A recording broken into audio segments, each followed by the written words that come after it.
La verdad que es un honor, primero que nada, estar acá en la Universidad Ort, que es una universidad amiga y desde hace muchos años tenemos actividades en conjunto. Así que le agradezco yo a David y a todo el Departamento de Educación Judía el espacio que nos dan. La Universidad Hebrea de Jerusalén es la universidad más grande de Israel, fue la primera, y para nosotros poder difundir acá en Uruguay los logros, los avances, las innovaciones de la Universidad Hebrea de Jerusalén es un prestigio.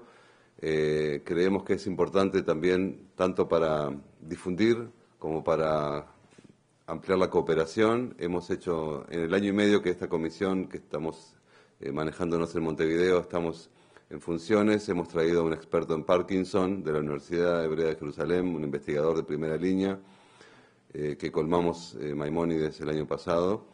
En verano trajimos al doctor José Levi de la CNN de Jerusalén y a Julián, junto con Eduardo Kohn, hicimos un simposio muy interesante y dijimos a Julián hay que traerlo de vuelta. Y acá lo tenemos a Julián, un gran amigo, es también un hijo pródigo de la Universidad Hebrea de Jerusalén, no en vano estamos relacionados. Julián nació en 1969 en Argentina, hizo primer título de administración en la Universidad de Buenos Aires, luego fue a Israel, hizo la maestría en ciencias sociales, y bueno, es un analista político internacional, es un escritor, es periodista, es conferencista, es colaborador con la CNN, es colaborador con varios varias de la prensa de Latinoamérica y del mundo. Es muy consultado en temas de actualidad, ha escrito varios libros, Tierras por Paz, Tierras por Guerra, su primer libro, Roma y Jerusalén, la relación del Vaticano con Israel, fue otro gran libro, y este libro que acaba de editar y que nos trae hoy aquí, todo lo que tiene que ver con el nazismo y la influencia de Wagner y su influencia en Israel y el tema de la Shoah. Muy complejo, que cuando uno lee los libros de Julián, que se los recomiendo, son como una especie de thriller, un libro de suspenso que te va llevando hacia adelante cuando te estás nutriendo de datos históricos en los cuales ahonda completamente Julián, y lo cual estamos convencidos que es un gran aporte al conocimiento general. Bueno, más que nada quería presentarles la personalidad de Julián Schwindlerman. Tenemos también a la salida el libro del que vamos a hablar ahora a la venta. Y bueno, les deseamos que tengan una linda jornada acá con nosotros y que podamos seguir acompañándonos mutuamente en próximos eventos. Sin más perorata, le paso la posta a Julián. Julián, gracias por estar con nosotros. Todo tuyo. Bueno, buenas noches a todos. Gracias Gabriel, gracias David, gracias a la Universidad Ort y a los amigos uruguayos de la Universidad Hebrea de Jerusalén por organizar el evento y por dar lugar a esta oportunidad. Es mi tercer libro, pero es la primera vez que lo presento fuera de la Argentina así oficialmente. Estoy muy contento que sea en Uruguay. Y bueno, en fin, espero que sea un momento agradable para todos. La verdad es que he dado algunas entrevistas en la Argentina y he escrito algunas notas en el marco de la promoción del libro y ha sido reseñado. Y es muy recurrente la pregunta de periodistas que me conocen como analista político, ¿por qué este tema? ¿No? Es decir, están acostumbrados a mis libros anteriores, que son considerablemente más largos, y a verme en general más en medios con los asuntos de Medio Oriente y política internacional. Y suele pasar con el periodista que me conoce, ya más o menos me dice, ¿y qué pasó acá? ¿No? ¿Cómo llegaba Wagner? Y yo tengo una anécdota que nos va a remitir al último capítulo del libro, pero que de todas maneras vale la pena introducirnos ahora superficialmente. Mi interés, es difícil para un escritor definir cómo surgió el interés. Simplemente surgen, son ideas que a uno le vienen, van quedando allí picando en la cabeza y en algún momento uno dice, bueno, me voy a dedicar a esto de manera más seria, más enfocada. Pero sí recuerdo, como disparador, un artículo que había publicado Daniel Barenboim en el diario Clarín en la Argentina, donde él decía que Israel debía permitir la música de Wagner pues de lo contrario no iba a ser democrática.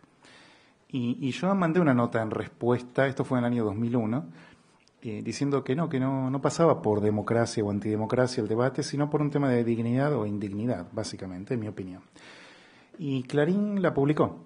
Y con el tiempo después yo estaba viviendo en el extranjero, se dio que me tocó estar en Israel cuando se dio uno de los grandes debates relacionados a este tema, y publiqué para un diario de Nueva York, una revista judía que se llama Midstream, y luego aquí y allá, y se fue ampliando, y la verdad que de repente me di cuenta que el tema ofrecía muchas aristas, es decir, independientemente de el compositor per se, detrás de él hay todo un simbolismo, hay toda una cuestión muy profunda que toca con antisemitismo, con nacionalismo, con la relación del arte y la política, con la identidad nacional del Estado judío, por supuesto con la cultura, con democracia y los límites de los derechos de unos y las obligaciones de otros.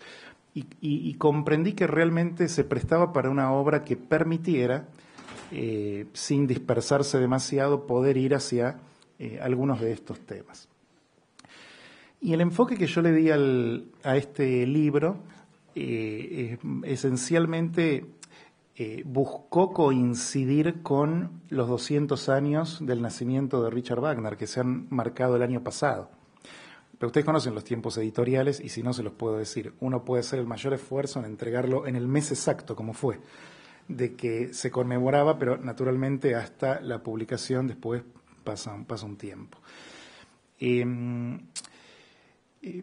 Fundamentalmente, yo me había imaginado igual que el año Wagner iba a ser un año de mucha ideología, por así decir, que iba a haber mucho debate acerca de su figura a nivel internacional, y no ocurrió tal cosa.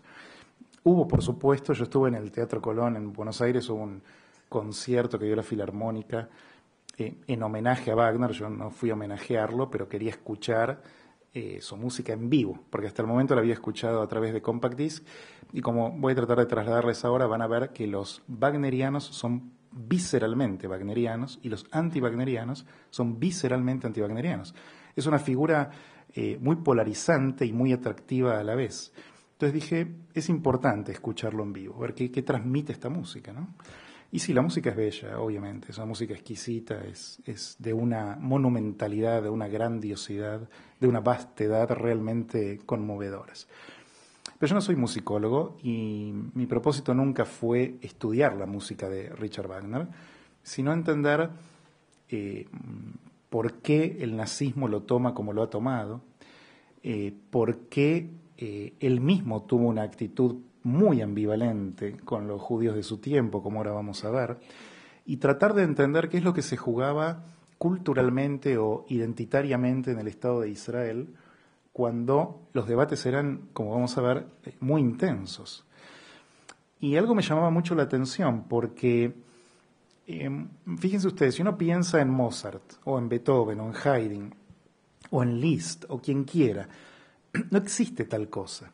No hay unas pasiones fenomenales donde uno dice, porque Beethoven tal cosa, y salta el otro y dice, no, porque Beethoven tal otra. No hay el equivalente a Bayreuth, que es un lugar que Wagner construyó para la representación exclusiva de sus obras en Alemania, y todos los años hay un festival anual que reúne la crema de la élite musical europea, en donde es una especie de peregrinación a Wagner, si se quiere. No hay una peregrinación a Mozart, uno simplemente escucha su música, no lo homenajea. Es decir, el santuario de sus creaciones son sus partituras. Pero con Wagner es distinto. Con Wagner hay algo mucho más profundo y más expansivo que trasciende esta simple escuchar la música de Wagner. De hecho, yo lo cito en el libro a uno de sus bisnietos, Gottfried Wagner, que él dice que él no pone música de Wagner en su casa. Así, dice, la música es hermosa, pero yo en mi casa no pongo música de un racista, ¿no? Entonces, ¿por qué en los casos de otros músicos, Tchaikovsky fue un antisemita, Chopin fue un antisemita, Liszt tenía grandes prejuicios antisemitas, y sin embargo no nos disparan estas enemistades que sentimos en relación a Wagner? Incluso en Israel no pasa esto. En Israel la música de Tchaikovsky, de Chopin, de Liszt o los libros de Hemingway, que tenía sus prejuicios, o para el caso Saramago, se venden.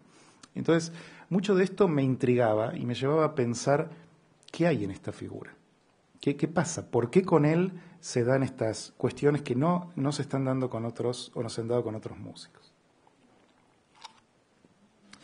Y bueno, al explorar un poco, he visto que en su momento Wagner fue un músico y una persona muy implicado en su tiempo. Además de ser un gran músico, él fue un gran escritor.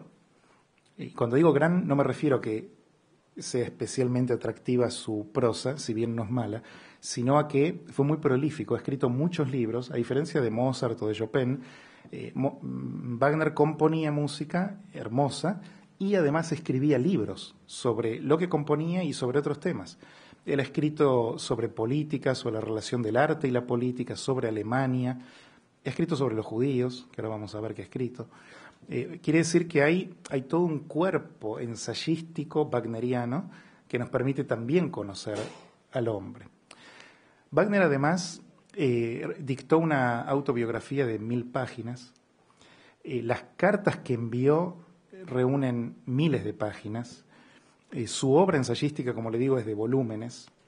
Están los diarios de Cosima Wagner, su segunda esposa y su mujer indispensable en la vida, que empezó a redactar su vida con Wagner y no paró, digamos. Entonces también está lo que ella cuenta, que Wagner le cuenta y demás, con lo cual hay una cantidad de material para explorar a Wagner que es notable.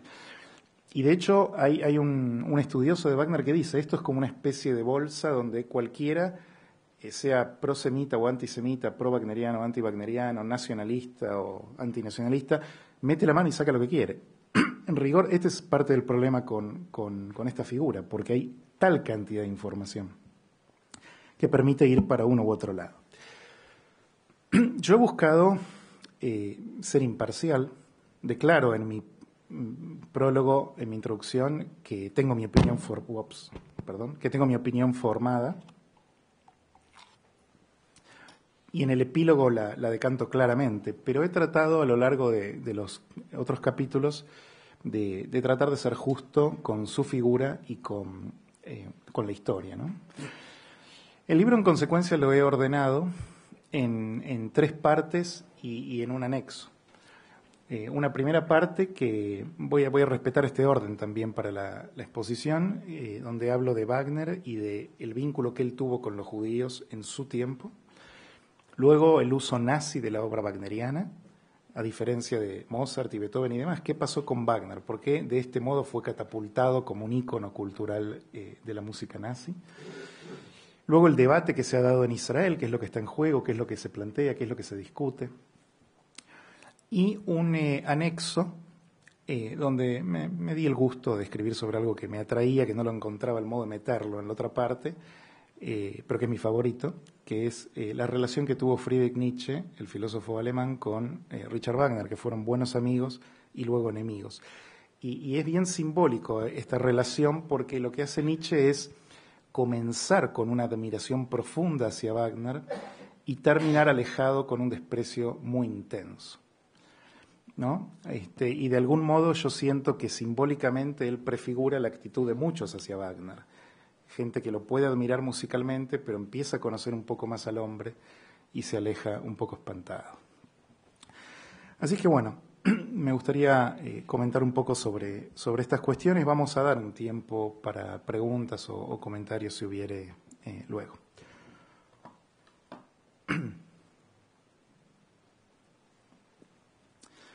Bueno, Richard Wagner nació en 1813 en el barrio judío de Leipzig, hijo de una madre que se conoce y 2 padres, que no se sabe exactamente cuál fue el padre. El papá original de él, porque él lleva el apellido Wagner, engañó múltiples veces a la esposa comenzó a engañarlo también, y cuando él muere se casa con otro hombre que era un actor y pintor de apellido Geyer, G-E-Y-E-R. Con lo cual ya de entrada hay un debate acerca de cuál fue el verdadero padre de Richard, que tenía alrededor de 9 hermanos. Fue un joven inquieto y talentoso, y de temprana edad comienza ya a producir sus óperas. Fundamentalmente sus creaciones son operísticas. Y les voy a leer algunos de los nombres, son lo más famoso que van a conocer. Obras como Las Hadas, La Prohibición de Amar, Rienzi, El último de los tribunos, El holandés errante, Tristán e Isolda, Tannhäuser, Lohengrin, Los maestros cantores de Nuremberg y la tetralogía del Anillo de los Nibelungos, que comienza con El oro del Rin, sigue con La cabalgata de las Valquirias, Siegfried, El ocaso de los dioses, y luego una obra a los finales de su vida que se llama Parsifal, que es una obra un poco religiosa. Ahora, cuando uno observa cómo se posicionaron otros personajes históricos frente a él, vamos a ver que hay unas contradicciones extraordinarias. Yo les conté recién de Nietzsche, pero permítanme que cite un poco a algunos. Por ejemplo, un maestro, digamos, un joven que estudiaba con él música, que se llamaba Anton Seidel, dijo: la compañía de ese hombre espléndido y señero era tan fascinante, en él Dios creó a uno de sus mejores hombres. Por otro lado, Robert Schumann opinaba: Wagner posee un tremendo talento para el parloteo y está lleno de ideas opresivas. Es imposible escucharlo ni por un momento. El caso de Nietzsche, que les conté, que comienza a favor y termina en contra, se replica en el caso de Thomas Mann, por ejemplo, el prestigioso escritor alemán, que cuando lo conoce dice: Wagner es la fuente de la experiencia más fértil y profunda de mi juventud. Y termina en los finales diciendo: ese gnomo resoplado de la Sajonia, con su talento colosal y personalidad lamentable. Es decir, que lo que vemos es que no hay dos bandos diferentes. A veces la misma persona va oscilando y va yendo y viniendo. Teodoro Adorno, por caso, uno que comienza criticando el antisemitismo de Wagner y termina rehabilitándolo en una serie de ensayos que publica posteriormente. Ahora, cuando Wagner da a conocer su obra a su vez, vale la pena también citar, hay una extraordinaria cosecha de elogios que le dan muchos notables de su tiempo. Fíjense ustedes, por ejemplo, Piotr Tchaikovsky dice, esto es después de la apertura del Festival de Bayreuth en 1876, dice: este drama es la creación de un verdadero gigante en la historia del arte, comparable en innovación solo a Miguel Ángel. En la música nadie se aproxima a Wagner. ¿Okay? Esto fue de Edward Grieg. Tchaikovsky dijo: cualquiera que crea en el poder civilizador del arte debe llevarse de Bayreuth una impresión muy refrescante de la gran proeza artística que marcará un momento cumbre en la historia del arte. Mahler dijo: Beethoven y Wagner, después de ellos nadie. Giuseppe Verdi dijo: el nombre de Wagner deja una impronta portentísima en la historia del arte. Bueno, Pierre-Auguste Renoir lo retrató por caso. Vasily Kandinsky dijo que vio los colores de la música en un concierto de Wagner. Y Johannes Brahms, que fue un gran enemigo de Wagner, dijo: sus acólitos e imitadores son monos, pero el hombre sí tiene algo para decir, ¿no? O sea que, como vemos, es una figura que se ganó un respeto legítimo de grandes hombres de su tiempo. Ahora, Wagner, yo les dije que además de lo musical, que es incuestionablemente grandioso, en lo personal ha tenido una inclinación por las grandes pasiones, tanto a nivel romántico como a nivel político. Tuvo sus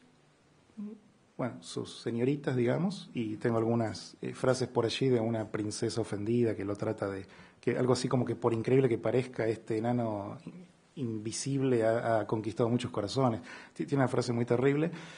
Pero también políticamente. Políticamente Wagner fue un revolucionario. En sus inicios fue un hombre que se sumó a todas estas corrientes antimonárquicas y anti-establishment que sacudieron a Europa de 1830 en adelante, fundamentalmente 1848 también, ¿no? Y él se relacionó con grandes personajes anarquistas del momento, como Auguste Roquel o Mijail Bakunin, y llegó a publicarse en una ocasión un póster de búsqueda de Richard Wagner, como estamos acostumbrados a las películas del lejano oeste que ponen Wanted. Yo se los quiero leer porque es impresionante cómo lo describen a Wagner en este cartel que se pegó en aquel momento en las zonas de lo que era Alemania hoy, ¿no? Decía, se busca a Richard Wagner, 38 años, altura media, cabellos marrones, frente despejada, cejas marrones, ojos azul grisáceos, nariz y boca bien proporcionadas, mentón redondeado. Se mueve y habla precipitadamente, viste sobre todo verde oscuro de piel de alce, pantalones de tela negra, pañuelo de seda en el cuello, sombrero común de fieltro y usa botas. En la época parece que no cambiaba mucho el atuendo, pero nos da una idea de que, bueno, era una persona buscada por orden imperial, y de hecho él tuvo que fugarse de Alemania, y partes de sus escapadas, a su vez, si bien algunas fueron por razones políticas, otras fueron por razones comerciales. Wagner vivía muy endeudado y en general no le pagaba a los acreedores, y muchas de sus huidas a Francia, por ejemplo, y otros lados eran de noche, con un carruaje de 2 caballos, evitando pasos fronterizos, todas unas cuestiones así muy cinematográficas. Ahora,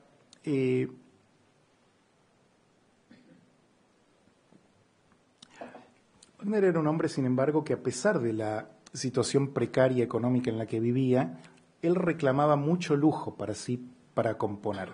En general los creadores son excéntricos, cada cual tiene su pequeña cosita. El caso de Wagner, él necesitaba estar rodeado de lujo. Y él pedía qué tipo de cortinas, qué tipo de tela para su ropa, que el tipo de silbido que la cortina tenía que hacer cuando la corrían mientras él componía, estar rodeado de una zona natural y un paisaje hermoso, pero cuando componía cerrar esas cortinas y toda una serie de cuestiones que requerían dinero, naturalmente. Y entonces Wagner ha redactado una serie de cartas, muchas de ellas que son muy suplicantes a mecenas de su tiempo, donde les pide abiertamente que lo patrocinen porque él necesita estas necesidades para poder sustentar su creatividad. En muchos casos él invoca la suerte de su esposa, dice, denle 10.000 francos a mi esposa, pobre que no la puedo mantener, nos iremos a la ruina, y toda una cosa así. Y hay una carta de esta que es especialmente relevante porque se la envía a Giacomo Meyerbeer, que era el más afamado director de ópera de París en aquel momento, un judío que se cambió un poco el apellido, no del todo, pero algo lo ha cambiado, y que Wagner literalmente le dice que él está dispuesto a ofrecerse como un esclavo ante él y que lo tome, porque en la libertad dice voy a llevarme a mí y a mi esposa a la ruina, pero en la esclavitud al menos voy a poder componer y estar más a cubierto. Esto nos va a permitir entender después psicológicamente algo que le pasa a Wagner cuando en un texto furibundo que se titula El judaísmo en la música, que él redacta contra los judíos, ataca, sin nombrarlo, a Meyerbeer, ataca a Heinrich Heine, ataca a Rothschild, el famoso filántropo judío, y a Meyerbeer no lo menciona por nombre porque fue un hombre que lo ayudó mucho. Y Wagner había dicho que fue su gran amigo y demás, pero está claro, creo yo, y no soy psicólogo, pero a ver, no requiere un gran esfuerzo entender esto, que después de haber mandado una carta tan autohumillante, es posible que él haya sentido una especie de vergüenza que canaliza para afuera con un ataque furibundo contra este Meyerbeer, ¿no? Ahora, este texto del judaísmo en la música es un texto que Wagner escribe en 1850 y que lo firma de manera anónima. Y lo publica un señor que se llamaba Franz Brendel, que era profesor de música en el conservatorio fundado por Felix Mendelssohn, a quien Wagner ataca por nombre en su trabajo, y que, bueno, luego los colegas le piden la renuncia a Brendel, él dice que no y se niega a decir quién es el autor de este trabajo. Franz Liszt le manda una carta a Wagner diciéndole, has sido tú el que ha escrito esta obra. Y les quiero leer si la encuentro, la respuesta de Wagner, pues es impresionante. Donde él dice que sí, que efectivamente es él, lo dice en una carta. Un segundito, puede valer la pena.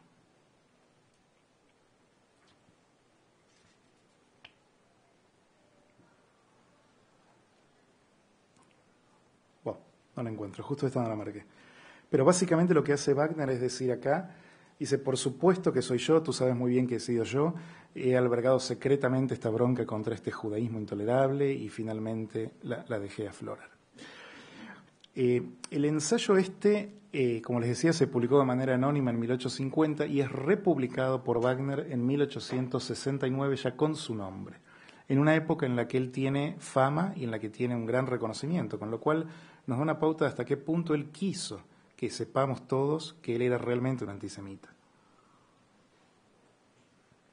Es decir, acá no hubo una actitud de que hemos descubierto como Martin Heidegger sus cuadernos negros y aparece entonces citas terribles contra los judíos, entonces, bueno. No, él publica primero de manera anónima, pero casi 20 años después, cuando ya tiene fama y mucho por perder, vuelve a publicar con firma propia su trabajo. Y es un trabajo que, les voy a contar a grandes rasgos de qué trata, pero vale la pena citarlo un poco, porque de lo contrario no se puede trasladar hasta qué punto Wagner fue un antisemita profundo. Es un artículo, un ensayo breve, unas 30 páginas aproximadamente, dependiendo qué es lo que uno tome, donde esencialmente tiene una gran prosa, está bien escrito, es muy agresivo, pero tiene una arquitectura lógica muy interesante. Él, a grandes rasgos, va diciendo algo así como que los judíos son muy feos, tienen un aspecto físico muy desagradable. Este aspecto físico los inhibe de cantar adecuadamente porque su voz además es horrible, no es la voz natural de los alemanes o los franceses o los ingleses, sino que es la voz de Sion o de la Tierra Santa, de Canaán, lo que sea. Una cosa como que ajena a Europa. Y concluye que los judíos están incapacitados de contribuir artísticamente nada a la creación artística europea. Y por el contrario, dice que toda la cultura musical y demás en Europa está demasiado influida por los judíos y que hay que dejudaizarla. Y termina con una frase que se las guardo para el final, que es un poco violenta. Pero permítanme que les lea 2 o 3 cositas de este ensayo. Por ejemplo, él dice así algo como: no se trata aquí de decir algo novedoso, sino más bien de explicar la impresión inconsciente de repulsión íntima que se manifiesta en el pueblo contra el espíritu judío, ¿no? Dice, el judío, que como es sabido tiene su Dios muy particular, nos sorprende primero en la vida ordinaria por su aspecto exterior. Ante cualquier nacionalidad europea que pertenezcamos, él presenta algo desagradablemente extraño a esa nacionalidad. Involuntariamente deseamos no tener nada en común con un hombre que tiene esa apariencia. Luego dice, no necesitamos dar prueba de que el arte moderno sea judaizado, el hecho salta a la vista. Por eso, dice Wagner, lo más urgente es emanciparnos de la opresión judía. Y en un momento, hablando por ejemplo, del canto religioso, litúrgico judío, dice, ¿quién no tuvo la ocasión de convencerse de lo absurdo y grotesco del canto religioso en una sinagoga popular? ¿Quién no fue embargado por la impresión más repugnante, mezclada con horror ridículo, al escuchar esos zumbidos y gorgoritos, ese piar, esos farfulleos que confunden el sentido y el espíritu y que ninguna caricatura lograría intencionalmente hacer más repulsivo que lo que se muestra allí en toda su seria ridiculez? Y así todo el tiempo. Es decir, hay una actitud muy, muy hostil hacia los judíos, pero tiene un final especialmente grave. Después de todo esto, Wagner dice, no se queda solamente en la crítica y en la condena, sino que va un paso más y hace una propuesta de cómo lidiar con la cuestión judía en la música. El ensayo se llama El judaísmo en la música. Y dice, refiriéndose a los judíos con el nombre de Ayaverus, el nombre del judío errante, dice, tomen parte sin prevención en esta obra de redención en donde la destrucción regenera, y entonces estaremos unidos y seremos semejantes. Pero tengan en cuenta que existe solo un medio de conjurar la maldición que pesa sobre ustedes. La redención de Ayaverus es su aniquilamiento. Quiere decir que Wagner en 1860, una generación antes de que Hitler ni siquiera nazca, ya está diciendo que hay que aniquilar al pueblo judío. Esto lo pone a Wagner, en mi visión, en una categoría singular de antisemitismo. Es decir, no es como Tchaikovsky, que era un antisemita, o como Chopin, o como Hemingway después, o como Saramago. Este fue un hombre que propuso el exterminio colectivo del pueblo judío en el siglo XIX. Hay algunos defensores de Wagner que dicen que esta frase es simbólica, que es alegórica, que lo que quiso decir es que el judío tenía que ser destruido como sujeto e integrarse a la sociedad alemana. Sin embargo, yo lo estoy citando textual y la verdad es que es difícil acomodar esa interpretación. Les comento que existe para que sepan, pero él no dice integrémonos y seamos uno. Habla abiertamente de la aniquilación completa. Y la razón por la que después Hitler se siente tan atraído por estas ideas y por su música y por su historia de vida, creo yo que tiene que ver un poco con esto. Obviamente que Wagner no es responsable por el uso póstumo que se hace de su obra, obviamente, ¿no? Cuando los nazis llegan al poder se cumplen 50 años de la muerte de Wagner. O sea que de ningún modo él puede ser responsabilizado, como lo puede ser Mozart o ningún otro, por lo que los nazis hacen de su obra. Sin embargo, creo yo que había algo en la obra wagneriana, una semilla que cultivada adecuadamente germina en una doctrina racial antijudía furibunda. Y no es casual, de hecho, que entre la comunidad racista de su tiempo la influencia de Wagner fue importante.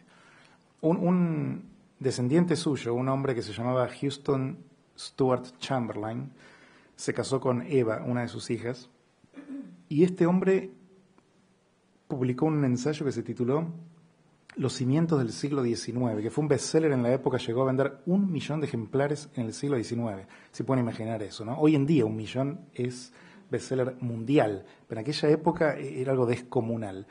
Y fue una obra hiper antisemita, en donde él primero escribió una biografía sobre Wagner y después escribe este ensayo y le da crédito por las ideas que Wagner le ha legado.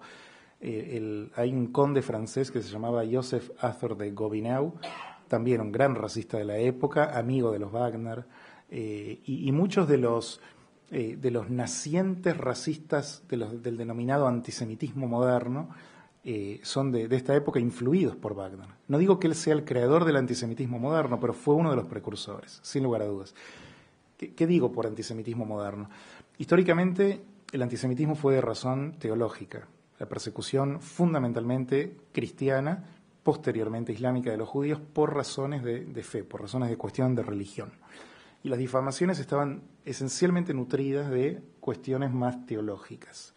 Los judíos mataron a Jesús, los judíos traicionaron a los profetas musulmanes, los judíos, etc. Pero a partir del siglo XIX y por supuesto XX, surge este denominado antisemitismo moderno o racial, que es donde le dice al judío, el problema está en tu sangre. Ya no importa tanto la creencia del judío, el problema es lo que te define, lo que sos. El origen, en rigor, está en la época de la Inquisición, con los edictos de pureza de sangre y estas cuestiones. Pero como doctrina racial emerge verdaderamente a partir del siglo XIX y XX y es llevado a un extremo total por el nazismo.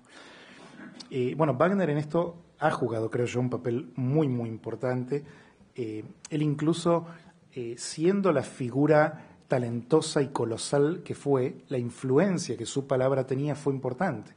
Quizás si Wagner escribía todo esto, pero no componía Tristán e Isolda, no sabíamos nada de él. Hubiera sido un antisemita más que quedó ahí con sus escritos.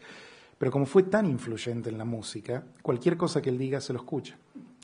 Es como cuando, por decir algo, no sé, Woody Allen opina sobre la política de Estados Unidos. Lo escuchamos porque es un cineasta consagrado, de lo contrario, ¿a quién le importaría la opinión de un neoyorquino neurótico en Manhattan, ¿no?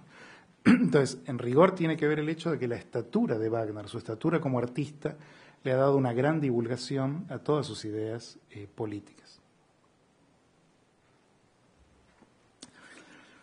Entonces, una cosa que quiero comentar para cerrar la parte esa de Wagner y su época histórica y pasar a lo del nazismo es, a pesar de esto, Wagner tuvo excelentes lazos con los judíos de su época.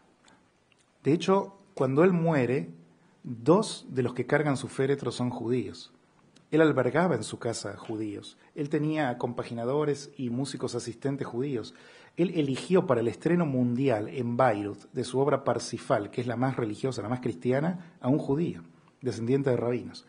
Y cuando su entorno le dijo, no vas a poner un judío en Bayreuth a estrenar Parsifal, él dijo, no Levi, no Parsifal, por Hermann Levi, que era un aclamado director de orquesta de la época, que fue un buen amigo de Wagner. Fue buen amigo de Heinrich Porges, otro notable músico de su momento, de Jacques Halévy, de Karl Tausig, de Joseph Rubinstein y otros varios más. De hecho, Rubinstein se suicida al año que muere Wagner y hay toda una especulación si no estuvo vinculado por una especie de desprotección anímica que sintió él después de esto. O sea, realmente tuvo relaciones personales buenísimas con judíos, a quienes respetaba, a quienes albergó en su casa. En un momento yo lo cito con un chiste que hace porque tiene simultáneamente a 2 músicos judíos en la casa y le dice a la esposa, esto ya es una sinagoga. O sea, hasta se permitía bromear con estas cosas. Y sin embargo escribe estos ensayos terribles. Lo más notable es que la comunidad judía de su época, y hasta el día de hoy se extiende esto, muchísimos judíos lo siguieron admirando y queriendo. Es decir, lo interesante es esto, que no fueron muchos los judíos que lo repudiaron por sus ideas. Hubo, por supuesto, quienes se alejaron, pero muchos otros siguieron suscriptos al Festival de Bayreuth y contribuyendo incluso a Bayreuth y manteniendo incluso las sociedades Wagner que empezaron a proliferar a partir de los años 20 en Alemania, por ejemplo. Ahora, les decía que en 1933 entonces se da este fenómeno simultáneo, se cumplen 50 años de la muerte de Wagner y el ascenso al poder en Alemania por parte del nazismo. Y yo creo que esta es una coincidencia muy apta porque en rigor ambos están relacionados. Como les dije, a pesar de que Wagner murió mucho antes de que los nazis tomen el poder, el hecho de que lo eligieron a él por sobre todos los demás como su músico preferido no es casualidad. Es cierto en un sentido que el fenómeno fue más hitleriano que nazi. Es decir, Adolf Hitler fue un absoluto enamorado de Wagner y no todos los oficiales nazis lo fueron. Y de hecho yo cuento allí unas anécdotas muy graciosas de que, por ejemplo, en una ocasión Hitler convoca a los oficiales a que escuchen a Wagner en un concierto y no va casi ninguno. Entonces los mandó a buscar por la policía a los burdeles y a las cervecerías de la zona. En otra ocasión se fastidiaba porque aplaudían a destiempo o se quedaban dormidos. Y hay de hecho un caso muy gracioso que relata la que fue secretaria de Hitler, donde ella cuenta que en uno de los palcos uno se durmió de tal modo que estaba por caerse el palco y otro lo salvó, y el que lo salvó había estado torrando como el peor hasta un minuto antes, y que otro directamente estaba indiferente al drama del palco y al drama del escenario y se la pasó durmiendo toda la puesta en escena. Claro, las obras de Wagner son prolongadas. El Anillo de los Nibelungos, por caso, dura 14 horas. O sea, a ver, hay que ir y sentarse a escuchar a Wagner, ¿no? Bueno, Hitler declaró que partes de esta obra, de esta tetralogía, la escuchó 140 veces. Le dijo eso a su secretaria, ¿no? O sea, y es creíble, es perfectamente creíble. Bueno, vamos entonces a eso. Hitler. Un par de frases para introducirnos y un poquito cerrar el debate, ¿no? Hitler dice, para entender lo que el nacionalsocialismo es, uno debe leer a Wagner. Y también dijo, los trabajos de Wagner son la encarnación de todo a lo que el nacionalsocialismo aspira. No está hablando de música. No dijo, hay que escuchar a Wagner, dijo, hay que leer a Wagner. Porque como les dije, Wagner fue un ensayista, además de un músico. Sin embargo, muchos elementos de su obra, uno puede argumentar que él ha imbuido de su ideología a su obra. Esto es un debate en el que yo no puedo entrar, porque no soy musicólogo y no estoy capacitado para dirimir cuánto antisemitismo o chauvinismo hay en una ópera wagneriana. No lo sé. Lo que les puedo trasladar es que existe este debate. Hay quienes dicen hay mucho y hay quienes dicen no hay nada. Pero lo cierto es que da la sensación de que sí. Cuando uno ve alguna de sus óperas y la construcción de los personajes y todo el entramado acerca de luchas contra enemigos y cosas grandiosas y la redención a través de la muerte y a través de la destrucción y el fuego que regenera, estos son elementos muy centrales. Hasta tal punto que en una de sus óperas él propuso en un momento, en la época revolucionaria, cuando yo lo cito, él dice que no cree, dice Wagner, en ninguna revolución que no comience con la quema de París, por ejemplo. Él en un momento quería crear un teatrito, poner una de sus obras y luego cuando se llega al final incendiar todo el teatro, en coincidencia con el incendio del mundo que representa la obra, ¿no? O sea que uno no puede decir, no, él no metió su pasión y su ideología en estas cosas. Y de hecho en la música, no estamos hablando de matemáticas, la música es esencialmente algo anímico, algo emotivo, algo que traslada. Las audiencias que van a escuchar a Wagner o a Mozart o a Beethoven van a ser conmovidas por lo que el hombre transmite. No van a estar fríos y decir, ajá, en esta nota le pifió, en esta que sublime. Hay toda una cuestión de involucramiento. Y no es casual que el propio Hitler, antes de ser Hitler, él decía que cuando iba a escucharlo a Wagner quedaba en estado de trance. Él le cuenta a un amigo que se llama Kubitschek, que ahora quiero citar, que fue escuchando esta obra que se llama Rienzi, el último tribuno. Él dice que entró en una especie de trance y en la que tuvo visiones políticas sobre qué Alemania había que construir. Y Kubitschek de manera muy terrible dice, lo que experimentó a los 15 lo puso en práctica a los 50. Y de hecho Hitler va con Kubitschek a la tumba de Wagner en Bayreuth, en la época que escribe Mein Kampf en estos periodos. Y dice, aquí es donde todo comenzó, ¿no? Le dice a su amigo. Ahora, los nazis fundamentalmente promovieron la música clásica, la música folclórica, la música litúrgica, solo que buscaron una forma de música que fuese aria, que fuese pura, que fuese descontaminada de la degeneración o de los judíos, ¿no? Como ellos lo llamaban. Y en esta coyuntura muchos músicos judíos obviamente quedaron fuera, muchos músicos que eran considerados degenerados, por más que no fuesen judíos, quedaron fuera del sistema. Wagner quedó adentro. Wagner dentro de esta corriente de decir qué es lo correcto para Alemania y lo incorrecto, Hitler elige incluirlo. Y de hecho comienza a patrocinar de una manera muy importante lo que se conoce como el Festival de Bayreuth. Conocen este nombre, ¿no? Pues es difícil de pronunciar, pero es un lugar, una ciudad en Alemania donde se construyó el teatro especial para la representación exclusiva de las obras de Richard Wagner. Y existe hasta el día de hoy, como les dije, anualmente se va reiterando, es muy difícil conseguir entradas, es como muy elitista todo el evento. Bayreuth durante los años de la Segunda Guerra Mundial recibió un patrocinio espectacular de parte del nazismo, digamos, y de hecho fue notable cómo la descendencia de Wagner, a pesar de las vinculaciones que tuvo el clan con Hitler, ha logrado sortear este pasado oscuro y al día de hoy sigue siendo un evento de élite al que muchos aspiran a ir. Es decir, no quedó marginado como una especie de Auschwitz cultural, si se me permite el extremo, donde dicen acá fue un epicentro cultural de los nazis, no tenemos nada que ver con esto. No, de algún modo se ha logrado que supere el pasado de fuertes vínculos que tuvo el clan Wagner con Hitler. Y de hecho el vínculo es muy impresionante. Yo cito a un autor allí que él lo dice en serio, yo lo cito con un momento de cierta gracia, pero dice que hasta el perro de los Wagner, que era hostil y le ladraba a todos, cuando llegaba Hitler se le ponía cómodo ahí. Y hubo incluso rumores en su momento no infundados de que Winifred, una de las nietas sería de Wagner, estaba casada con Winifred, era la esposa de Siegfried, uno de los hijos de Wagner. Cuando este muere, se especuló con que ella se iba a casar con Hitler. A este nivel de cercanía hablamos.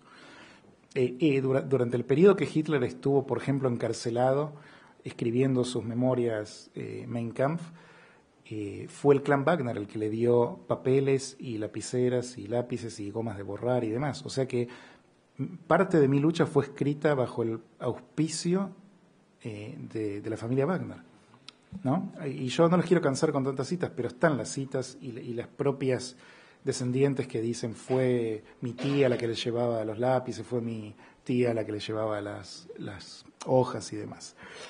Ahora, esencialmente ha habido una especie de paralelo entre la vida personal de Hitler y la de Wagner, al menos que le permite a Hitler identificarse en algunas cosas. Por ejemplo, yo les dije que Wagner fue un revolucionario que fue exiliado y que escribió sus memorias que llamó Mi vida, Mein Leben. Hitler también hizo un golpe de Estado que fue fallido, fue encarcelado, escribió sus memorias en prisión y la llamó Mein Kampf. En rigor le puso otro nombre, pero un editor le sugirió que lo cambie porque era un nombre demasiado largo y quedó conocido como lo conocemos, ¿no? Esencialmente ha habido una promoción de la música wagneriana apreciable durante el periodo nazi. No fue el único promovido, esto es importante marcar. Wagner no fue el único músico que los nazis quisieron. Ellos tomaron la obra de Mozart y de Beethoven y de Liszt y de Brahms y de muchos y promovieron en general lo que era eso considerado la música auténticamente germana o clásica europea. Pero de Wagner hubo algo especial y lo podemos ver en lo siguiente. Por ejemplo, cuando pasaban los noticieros de guerra y mostraban los bombardeos de la Fuerza Aérea Alemana contra enemigos, mayormente se acompañó con la música de la cabalgata de las Valquirias, que es uno de los temas más conocidos de la música de Richard Wagner, porque se contagió muchas películas y demás. Por otro lado, yo les conté que Hitler dice que cuando escuchó Rienzi fue cuando entró en un trance que le hizo ver sus visiones sobre el futuro de Alemania. Los maestros cantores de Nuremberg, Goebbels, el ministro de propaganda, la declara, la consagra como una especie de ópera oficial del régimen nazi. Y cuando Hitler muere se pasa la marcha funeral de Siegfried, ¿no? Que es también parte de música wagneriana. De hecho, el modo que Hitler se suicida es muy wagneriano. Ustedes recuerdan, él se casa antes de morir con su secretaria Eva Braun, toman el cianuro, él se pega un tiro en la sien y luego los cuerpos son quemados. Mientras esto pasaba, se puso el casamiento lo hizo un tal Walter Wagner, coincidencia o no, y la música que atronó en Alemania en la radio cuando Hitler murió fue música de Richard Wagner, la marcha fúnebre de Siegfried. Ahora, en las obras de Wagner, la redención de una pareja, su amor a través de la muerte y del fuego es muy presente, ¿no? Y vemos que de algún modo da la impresión que Hitler siguió casi como el script de una ópera wagneriana en elegir a su amante, morir con ella y que el fuego los consuma, ¿no? Bueno, ahora, con todo esto, sí quiero dedicar unos minutos a la tercera parte. No vamos a hablar de Nietzsche, pero por lo menos del debate en Israel a la luz de esto. ¿Estamos bien con tiempo? Es importante llegar al debate en Israel conociendo estos hechos. De lo contrario, el debate se transforma en algo muy banal, digamos. Si no queda como que se trata de músicos que quieren tocar a Wagner, gente que no quiere a Wagner, fin de la historia. En rigor es mucho más profundo que eso, porque lo que está en juego acá son dos símbolos contrapuestos. Por un lado, Richard Wagner, que mal que le pese, es un símbolo de la música nazi hoy en día, como la esvástica, que no era de origen nazi, pero pasó a quedar asociada con la simbología nacionalsocialista. Ustedes saben que la esvástica es de la India. Es muy, muy antigua al nazismo. Pero si hoy en día alguien pinta en la puerta de la Hort una esvástica y dice, no, yo me refiero al símbolo de la India milenario, me parece que la ley antidiscriminatoria le va a caer igual. ¿Por qué le va a caer igual? Porque ya quedó asociada a otra cosa. Entonces, con Wagner creo yo que hay algo parecido. Él ya quedó demasiado impregnado de hitlerismo, está muy relacionado. Lo que han hecho los nazis con su obra es difícil luego despegarlo. Al menos los sobrevivientes en el Estado de Israel lo plantean en estos términos, que para ellos Wagner es Hitler, en el sentido de que está íntimamente conectado. Ahora, voy a cerrar en realidad con los planteos del debate de uno y otro. Antes quiero contarles un poco la historia de cómo se dio en Israel el debate. Es decir, este es un debate que comienza en los años 30, en la época del Lishub, en la época preestatal, cuando la Orquesta Sinfónica de Palestina, en aquel momento va a dar un concierto a Arturo Toscanini, un antifascista que fue muy amigo de los judíos, en coincidencia con la Kristallnacht. Hasta ese momento se tocaba Wagner por un par de anitos, ¿no? Porque en el 36 fue fundada la Orquesta Sinfónica por Bronislaw Uberman, un violinista judeo polaco que trae consigo a muchos artistas europeos que buscan un espacio más seguro para su arte. Europa se estaba transformando en un infierno para ellos en los años 30. Ustedes recordarán, hay leyes raciales en contra de los judíos, que no pueden hacer esto, no pueden hacer lo otro, etc. En este contexto, estos traen a Wagner a Palestina, porque Wagner, al igual que Tchaikovsky y otros, es un gran músico y lo venían tocando en Viena y en Berlín y en París, entonces llegan a Palestina y lo tocan. Y en un principio no hay una objeción a la música wagneriana, a pesar de que todo lo que le conté hasta ahora, salvo el periodo nazi, que todavía no ocurre, pero toda la historia de Wagner, los músicos la conocen. A ver, un músico profesional que estudió música clásica sabe perfectamente que Wagner fue un gran antisemita. Sin embargo, no había controversia, se tocaba su música.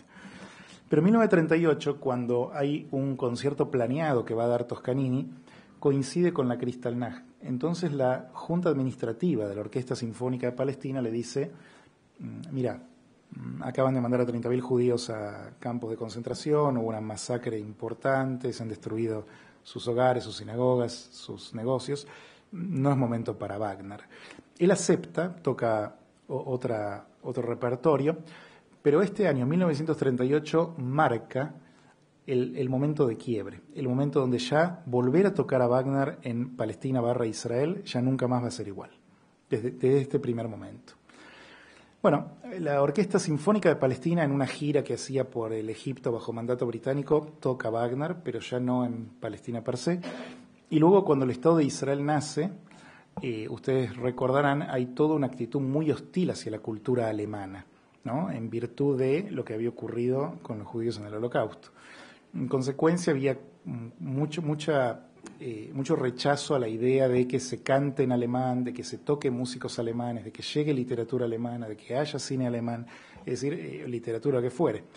En esta coyuntura, con el tiempo, muchos autores alemanes, como Beethoven y otros, son aceptados, al fin de cuentas. No así con Wagner. Incluso músicos que cooperaron con el nazismo, como Richard Strauss o Karl Orff, por ejemplo, con el tiempo son aceptados en Israel y se los toca, pero todavía con Wagner hay algo. Todavía Wagner no es admitido. No hay ninguna prohibición formal ni jurídica de ningún tipo, ¿no? Es una democracia y no va a prohibir toda la obra de un músico influyente de su tamaño. Pero sin embargo hay una especie de prohibición fáctica donde no es fácil para los músicos de Israel poder tocar a Wagner en el ámbito público. Esto lo quiero marcar bien. Privadamente, el que quería poner un disco de Wagner en su casa lo podía hacer. Hoy la música de Wagner se vende en Israel en disquerías, se emite en programas de radio, televisión, digamos, en Google, Cablevisión, lo que sea, existe todo eso y desde hace un tiempo, ya desde los años 80 en adelante, la segunda mitad, empezó a difundirse la obra de Wagner en Israel. El debate pasa fundamentalmente porque las orquestas estatales, es decir, las que tienen fondos públicos, las que representan al Estado de Israel, no den lugar a la música de Wagner, ¿no? Y bueno, para hacer una muy larga historia corta, en general muchos de los directores de la orquesta que no fueron judíos, Markevich, Mehta, otros más, no recuerdo todos los nombres, Jorge Singer, han querido tocar a Wagner y no han podido porque ha habido muchas resistencias.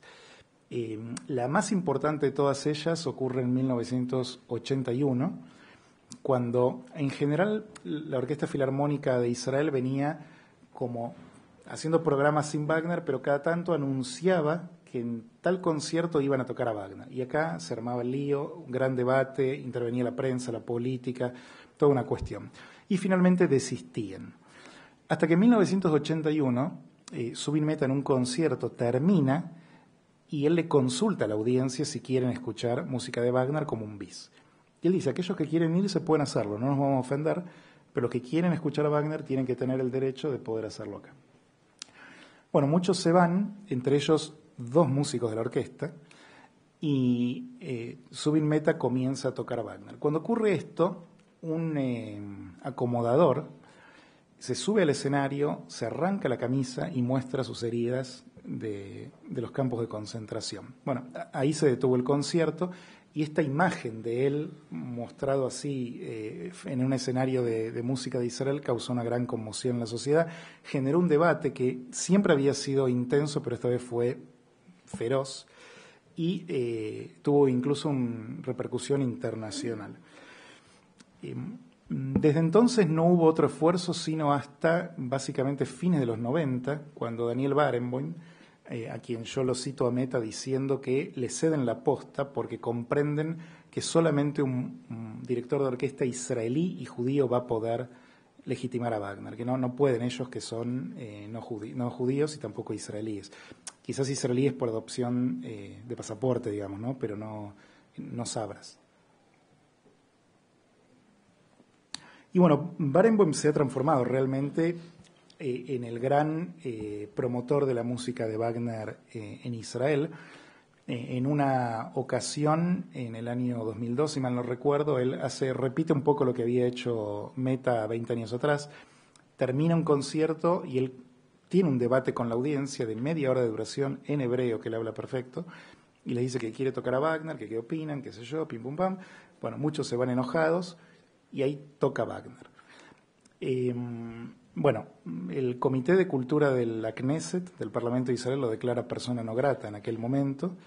Luego, para corregir eso, el Parlamento total le da un gran premio, unos años después, el premio Wolf, que es un premio muy prestigioso, y esencialmente la controversia permanece. Es decir, hay una actitud de parte de la élite artística musical en Israel de querer promover a Wagner y una resistencia de un sector general que no quiere saber nada.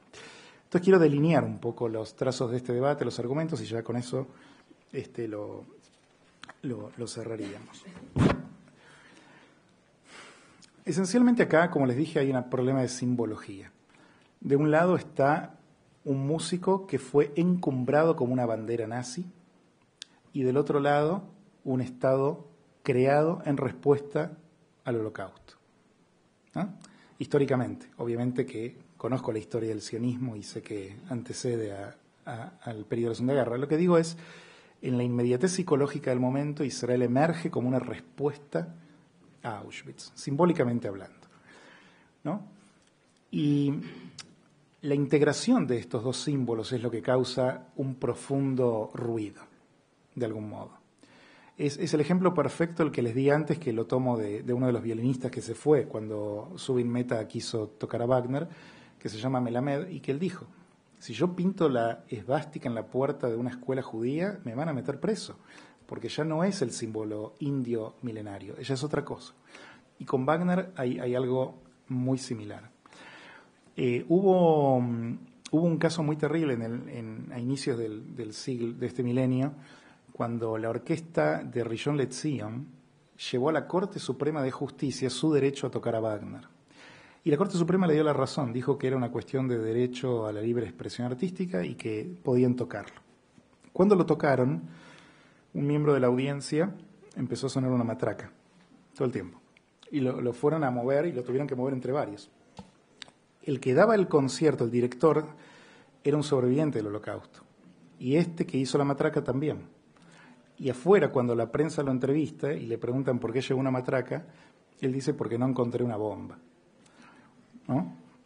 Y digamos, y no lo dijo en chiste. Es decir, es muy fuerte para mucha gente en Israel, sobre todo para sobrevivientes, es desgarradora la asociación de la música wagneriana que suene en el Estado judío. Ahora, muchos historiadores plantean que no hay evidencia de que su música atronó en los campos de concentración y que sí tocó junto con la de Mozart y otros más, lo cual es cierto, este asunto. También es cierto que el biógrafo de Wilhelm Furtwängler, un gran director de orquesta en la época nazi, dijo que cuando Mengele hacía sus experimentos monstruosos tenía predilección por la música wagneriana. Pero más allá de que si sonó o no sonó en tal campo, el punto acá es la subjetividad del sobreviviente, y esto es lo que cuenta. En general, los wagnerianos argumentan que hubo muchos compositores antisemitas y que Wagner fue uno más. En consecuencia, si van a prohibir a Wagner, hay que prohibirlos a todos, a Tchaikovsky, a Chopin y a Liszt y demás. Yo me alío más al argumento de quienes plantean que en rigor Wagner no fue un antisemita más, sino que fue un promotor de antisemitismo y un generador de antisemitismo moderno, y que sus recomendaciones extremas a propósito del destino del pueblo judío lo ponen en una categoría muy singular en el panteón antisemita, y que el hecho de que fue tomado como fue tomado por Hitler también lo pone en una categoría peculiar. Luego hay un argumento acerca de que hay que separar al hombre del artista, que fue un gran antisemita, fue un protonazi, influyó en Hitler, pero la música es hermosa y no estamos homenajeándolo, lo que queremos es simplemente escuchar música de Wagner. Y así como leemos a Saramago y no nos importa si el tipo es un antisionista bestial, ¿no? Lo fue.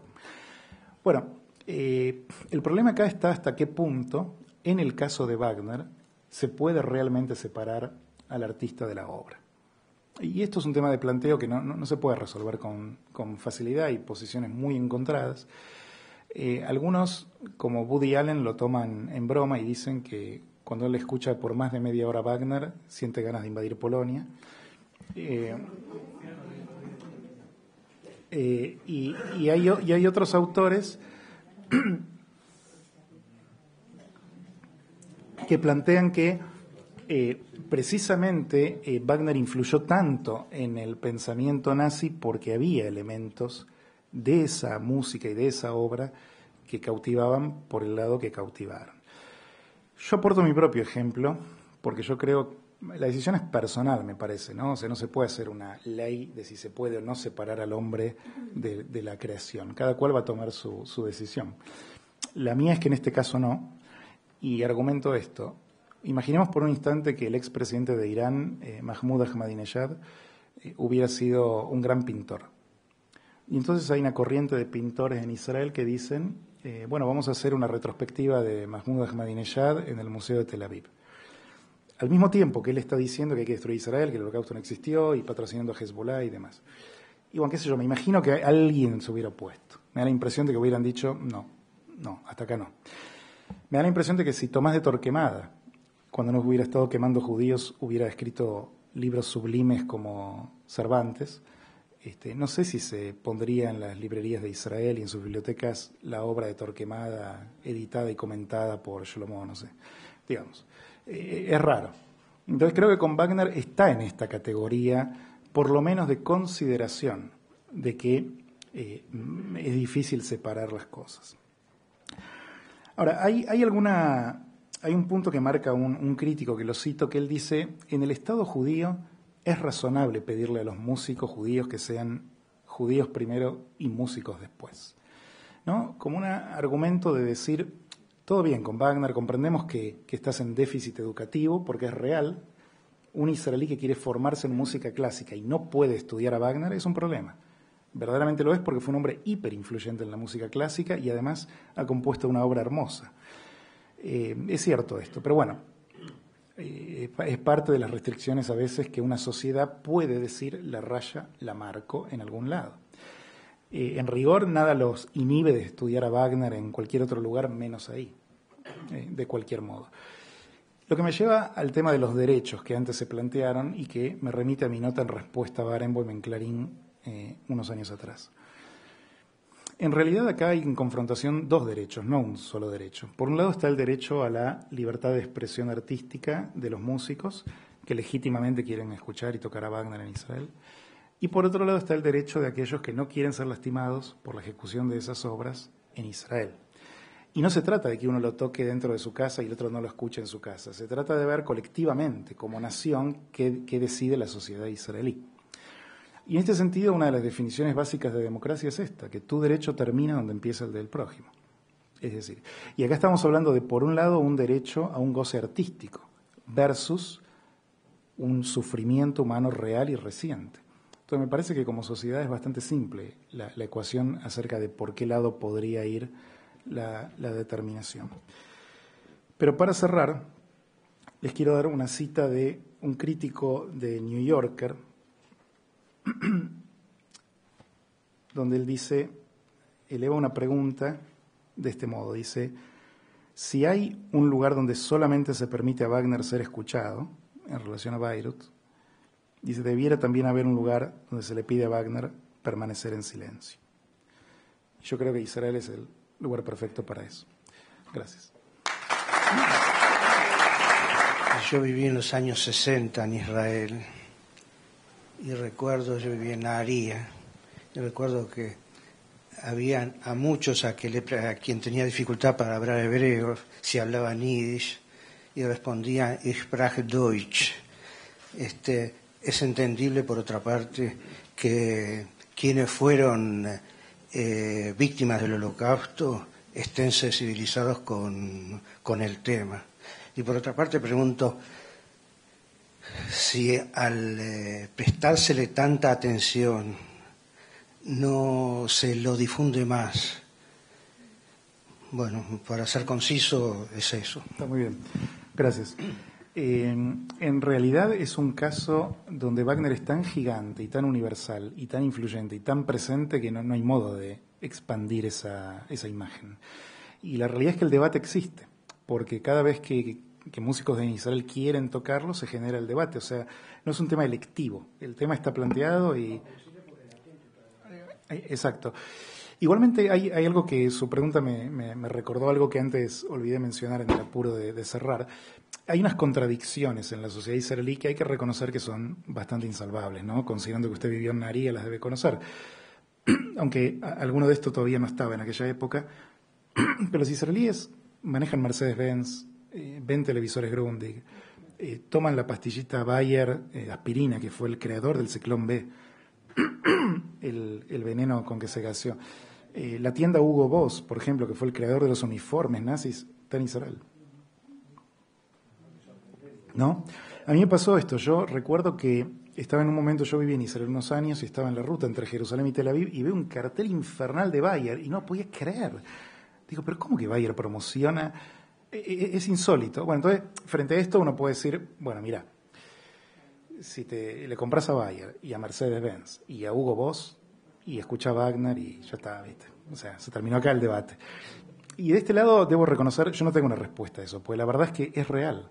Esa es una gran contradicción en la sociedad israelí. Uno puede argumentar, una vez en una conferencia que di, una mujer me decía, bueno, no, pero la aspirina es necesaria en la época en la que fue creada, sobre todo, era un tema de salud, y la verdad es que como analgésico era recontra pionera y Los Mercedes y los televisores, como parte del acuerdo de reparaciones con Alemania, entraron de ese modo y fue parte de una coyuntura donde un Israel pujante por sobrevivir en un Medio Oriente hostil necesitó aceptar estas cosas. Wagner es otro tema, va por el lado del gusto, de la estética, del placer, y entonces podés de algún modo privarlo, ¿no? Pero hay que reconocer que efectivamente hay algunas contradicciones en la propia sociedad que pone el grito en el cielo por Wagner, permite a Richard Strauss, a Karl Orff, ¿no? Para el caso, y bueno.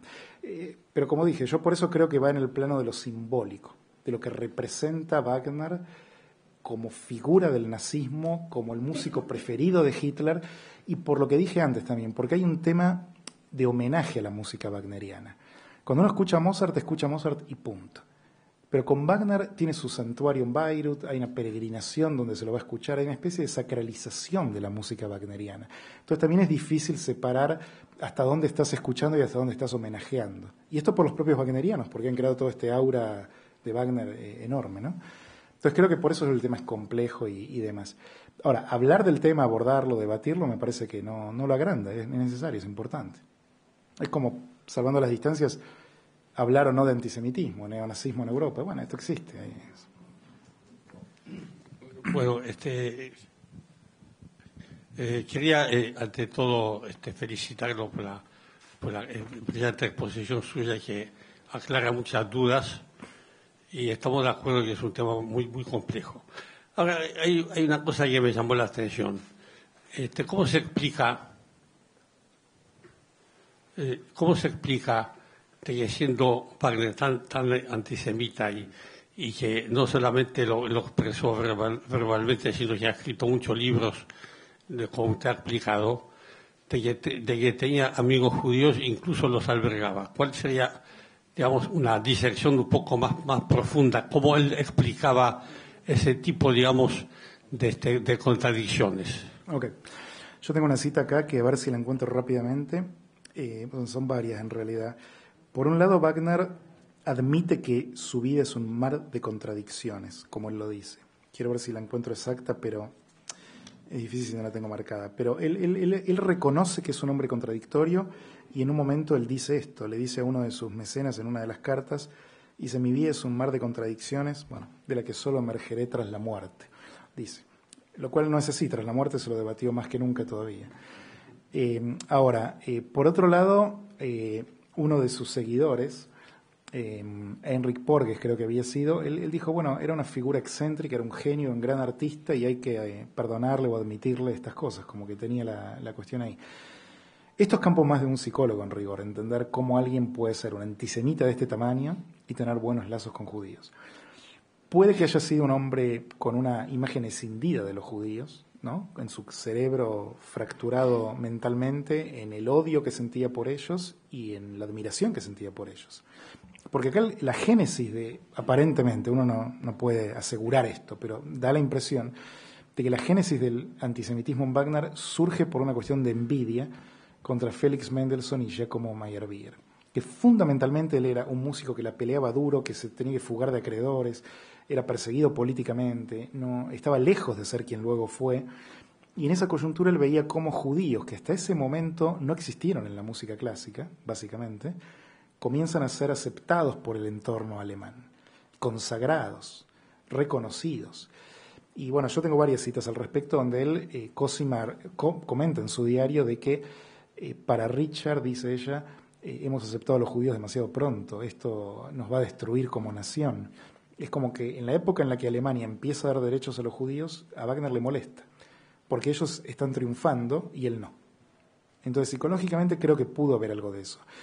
Desde el lado de Meyerbeer específicamente, Wagner le mandó una carta hiper suplicante. Yo no se las quiero leer ahora, pero está en el libro, donde él dice, tómeme como esclavo. Meyerbeer lo ayuda, pero aún así Wagner lo odia profundamente después. Y en parte uno puede entender el mecanismo psicológico de autocompensación frente a esta terrible autohumillación a la que él se expuso, ¿no? Y por otro lado, bueno, era un antisemita, no hay mucha explicación. La realidad es que naturalmente expandió, colectivizó el odio contra los pocos judíos que él odiaba a todo el pueblo rápidamente. Y yo menciono que cuando Richard y Cosima, por ejemplo, lo escuchan tocar a Joseph Rubinstein al piano, que era un muy buen pianista, cada vez que él tocaba bien lo aplaudían como que era un gran músico. Dicen, qué deleite, qué hermosura, no hemos escuchado música de este tamaño hace mucho tiempo.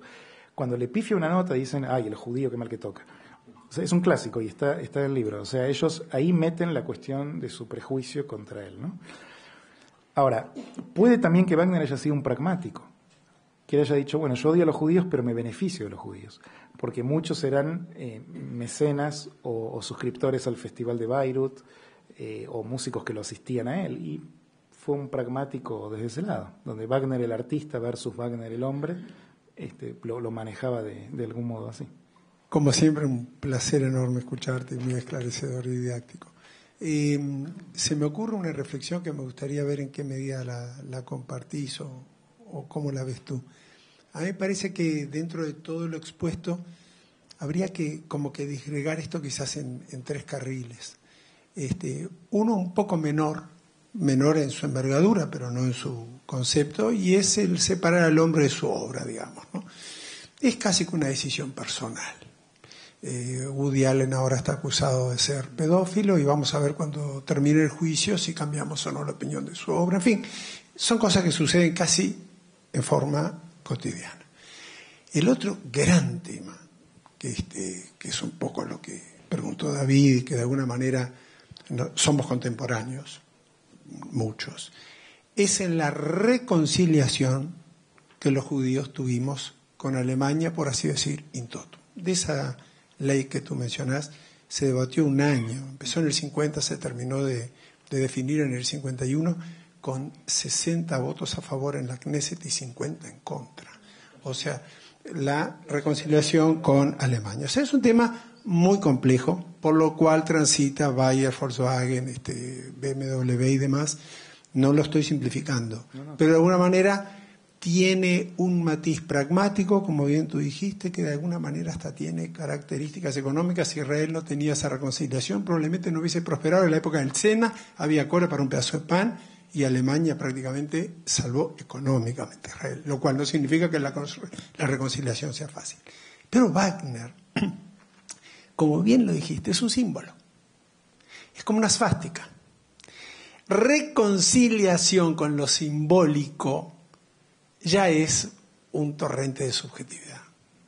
Pero probablemente de un paradigma que nunca se pueda resolver, porque no salís de la subjetividad. Entonces me parece que quizás ahí esté el dilema judío-israelí, en Israel por supuesto mucho más agrandado, en que Wagner no es visto, porque no lo logran ver, no estoy diciendo que no es un juicio de valor, como ese Wagner hombre, como ese Wagner reconciliado o no, él o el Estado de Israel con Alemania, sino como símbolo, como reconciliarse con la esvástica. Entonces me gustaría saber si tú estás de acuerdo que ahí estriba la perpetuidad de este debate. No lo veo tan perpetuo en rigor, porque me parece que cuando pase una nueva generación donde ya no haya sobrevivientes, es posible que mengue un poco la oposición a Wagner.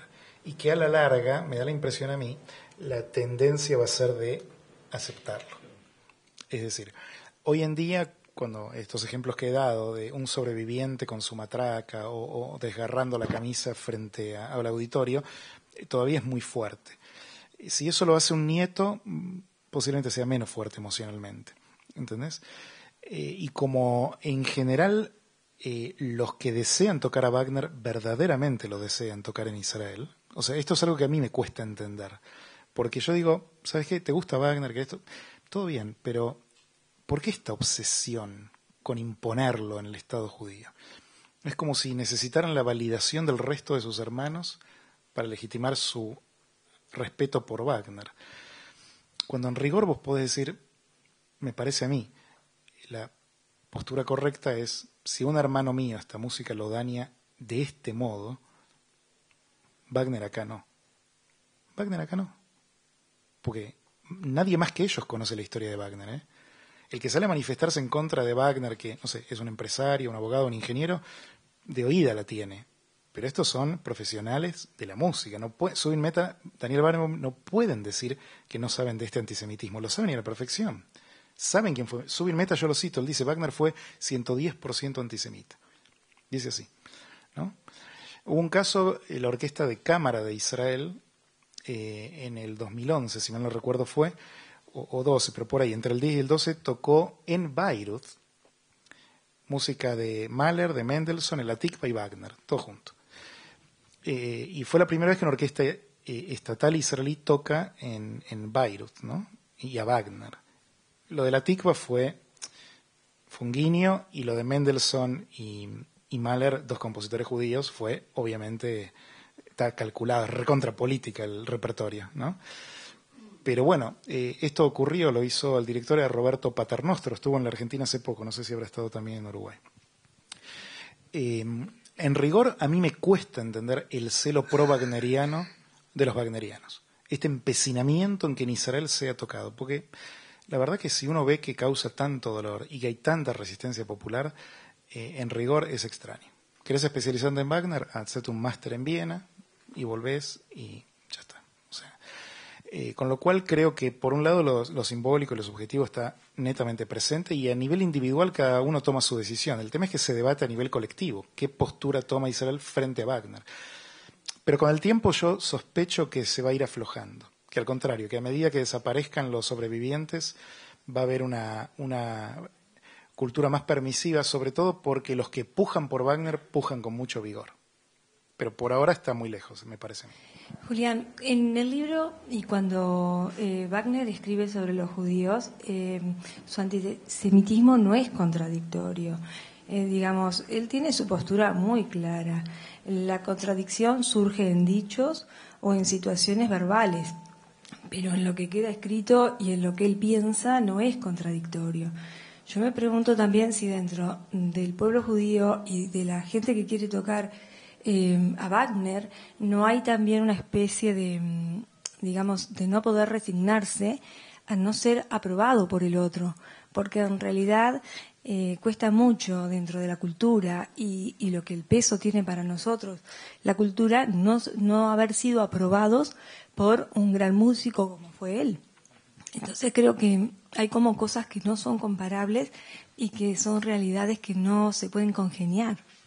Sí, cuando yo me refiero que es contradictorio es en la actitud, no en el texto específico del judaísmo en la música. Es decir, cómo un hombre puede escribir estas cosas mientras tiene excelentes lazos con Jacques Halevi, Joseph Rubinstein y Hermann Levy. Cómo él, por un lado, dice que los judíos deben ser aniquilados y por otro lado dice que quiere que Hermann Levy sea el que inaugure Parsifal en Bayreuth. Ahí es donde veo la contradicción. Pero claro, su antisemitismo es netamente consistente, es furibundo, es muy lógico. El argumento, como mencionaba, tiene una estructura donde son feos, no saben cantar, en consecuencia no pueden crear, en consecuencia hay que apartarlos del arte. O sea, es como que va armando una causa como un abogado casi, ¿no? Así es que donde veo más la contradicción es en esto, en el hecho de que él pudo convivir con amigos judíos y no desde el lado que uno diría, muchos antisemitas clásicos dicen tengo un amigo judío y justifican el odio contra los demás. No parece ser el caso de Wagner. Él genuinamente ha tenido amistades frondosas, ha cultivado lazos reales con judíos de su tiempo. Por eso digo que hay una contradicción en la conducta, no en la arenga, ¿no? Ahora, la pregunta, la segunda parte era relativa a, perdón, me perdí. La aceptación del otro. Sí, es muy probable. Es muy probable que haya una búsqueda de que queda en el olvido de algún modo. Una vez que Wagner es aceptado en Israel, de hecho, Daniel Barenboim lo plantea en términos de identidad. En muchos de sus argumentos por escritos que le ha dejado, lo plantea como un tema de democracia, como dije yo, y toca el tema de la identidad también, de que esto es algo del pasado, que no se puede vivir siempre esclavizado por las cuestiones que nos agobiaron hace décadas. Pero no, naturalmente, la famosa frase de Santayana de que quien olvida su pasado está condenado a revivirlo, tiene pertinencia, y tiene pertinencia en un estado que es, de todos los estados del mundo, el más afectado por los hechos del nazismo, ¿no? Entonces creo que sí, que en el fondo sí coincido con la lectura que haces de que hay una motivación posiblemente psicológica fundamental que se expande a nivel colectivo. No más allá de los argumentos racionales que se plantean, que el debate es racional, obviamente, es apasionado, pero tiene argumentos para uno y para otro lado. Okay. Le agradecemos a Julián, la verdad que estamos muy agradecidos de todo lo que escuchamos hoy. Podríamos quedarnos hasta la medianoche. Ilana, si podés acercarte, tenemos para entregarte un pequeño recuerdo nuestro de la Universidad Hebrea de Jerusalén, para que lo sientas contigo cada vez que vas a escribir un nuevo libro. Gracias.